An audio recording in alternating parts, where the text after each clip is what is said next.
welcome back! Today we are going to talk about the top 5 ghosts. Let's get started!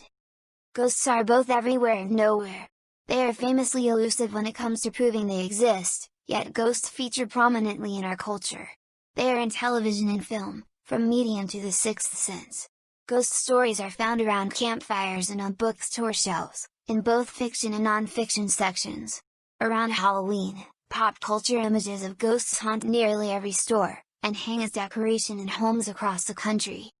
Ghosts even influence some of our everyday customs, in ways we may not recognize. For example, the bless you earn after someone sneezes comes from an ancient belief that ghosts can enter the body during a sneeze. Here are some of the most famous ghosts of all time. Number 1. This ghost called King Hamlet. Though ghosts appear in several of Shakespeare's plays, such as Macbeth and Julius Caesar, King Hamlet is among the better known of the bard's ghosts and plays an integral part in Hamlet. Hamlet may be the central character in the play named after him, but without his father's ghost, there would be no story.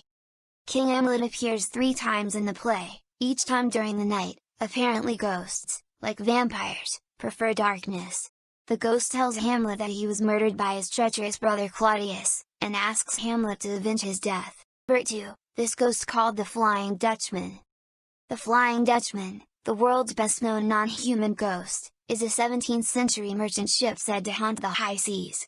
According to sea lore, the ship, which often appears as a hazy image or a strange light, is said to be a portent of bad luck and doom.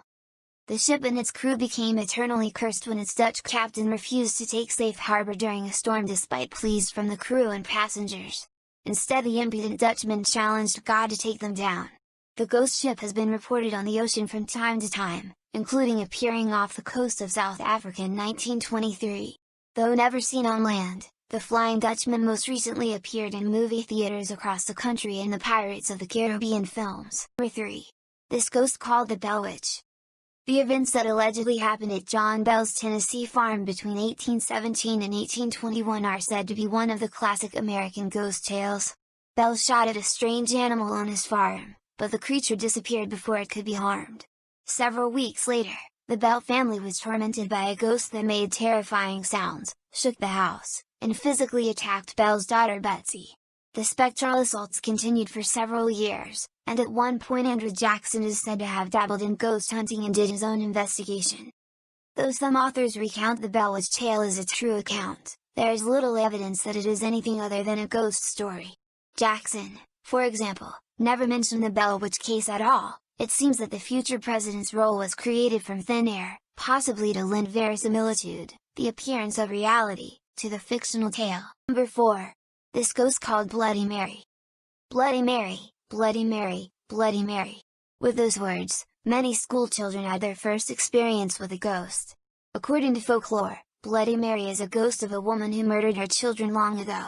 If you want to see her, go into a bathroom, usually at school, turn the lights off, stand in front of a mirror, and repeat her name 3 times.